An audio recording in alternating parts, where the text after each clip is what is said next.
So basically, switching to the listener, you have to lay down your own topic and take up the spouse's topic in this scenario. Yeah.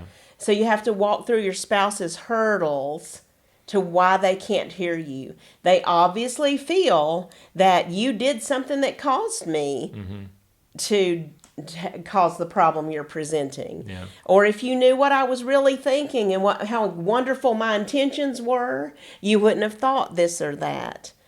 So basically, taking up your spouse's topic is going to be being the active listener now and working through what your spouse needs to work through.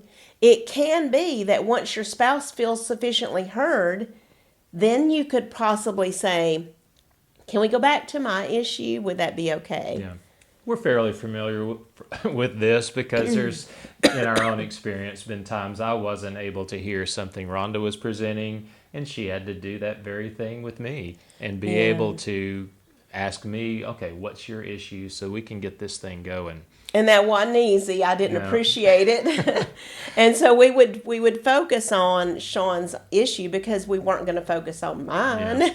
And so I laid it down once I finally realized that was what was happening. So you can take heart that it doesn't mean that you have a horrible relationship if you have to use that tactic. Yeah. So, but it does work. Because the thing is, a lot of times there are those of us who find it easy to present issues.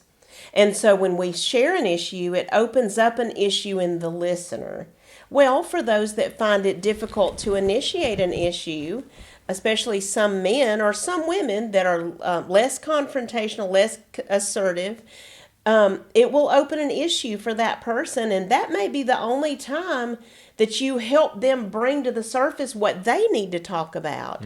So you can use that to your advantage when you're paying attention and you're aware of what's happening. And that's helping your spouse work through their own hurdles. It is. And to be able to hear you, because if my hurdle is so huge in myself that I cannot see anything but me, then we may have to deal with that so that I can see my spouse.